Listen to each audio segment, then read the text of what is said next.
a social worker in Chicago, I loved the kids but was heartbroken when I had to put them into shelters and was constantly wanting to take them home with me and couldn't. And that's when I knew God was calling me to do something more within foster care.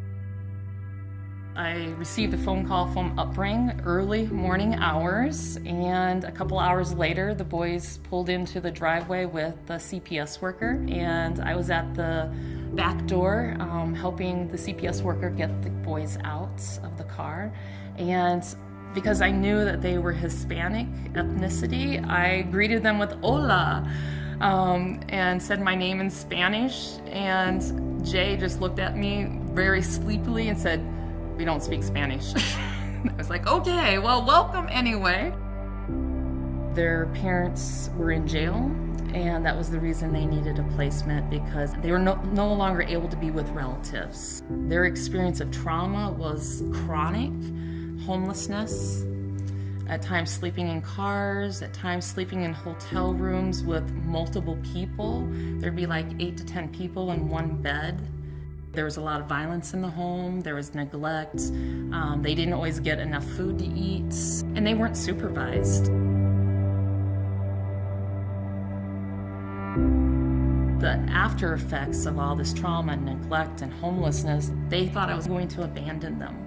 When we went to Disney World for our first family vacation, they thought I was going to leave them at Disney World. For them, it was a terrifying thought.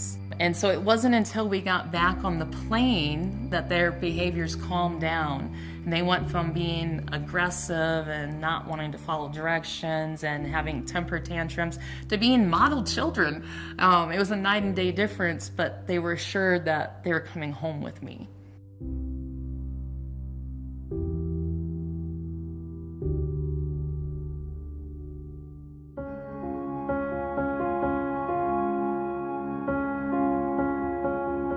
I like to paint.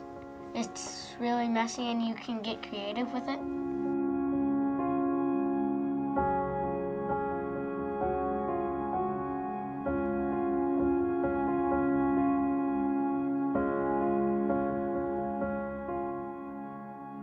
Karate is only for self-defense, and it's fun, and my muscles build up. In a very short period of time, he's actually come a long way and is so proud of himself. So every time he gets that new stripe on his belt or a new belt for a new level, he's just glowing with pride in himself. And I can see his self-confidence building. One of my favorite parts of my job is traveling all around the state and meeting folks like Cheryl and seeing the way that being a foster parent has been placed on her heart. This is a calling for her. It's been exciting to see the way that the boys have taken to her and the bond that they've built as a family, and knowing that this is where they get to be and that they get to be all together. And what a powerful thing that is. Remember that time where we both tried to get away from Mom and she was the octopus, and we were trying to get catched by the octopus to get the treasure? And I remember that we were playing and we almost lost our breath. Oh yeah.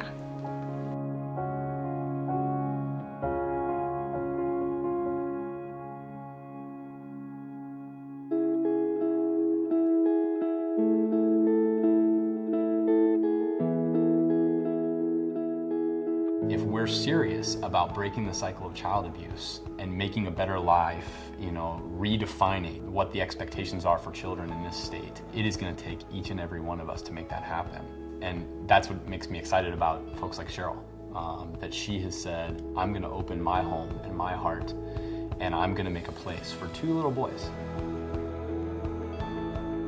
Well, now that the boys have been adopted and we've been a family together for about 6 months, they're always planning things. So AJ has his next 10 birthday cakes figured out. The boys are already talking about going back to Disney World. It's just great to see that excitement in them and to know that we're creating a life together.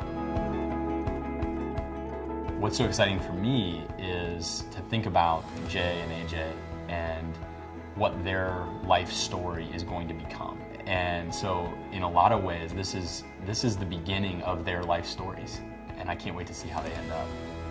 Nobody does this alone, and what I love about Cheryl's story is the fact that she's surrounded by this community. You know, her congregation, her neighbors, folks who have stepped in and said, we're gonna be a part of this too. I wanted to say thank you because I invited people that impacted us during the foster care and adoption process, who were part of supporting us and being part of our extended family. So thank you, and many blessings to you all. It's possible for all children to have a bright future, but they need to have a good beginning. If it wasn't for Upbring, I probably would not have entered foster care, because one person cannot do it all. But as communities across the entire states, Upbring can help us do that, so that we have a lot more healthy children growing up with dreams for the future. I'm most thankful for having a home, having shelter, having food, having clothes. And I'm also thankful about that my mom adopted us.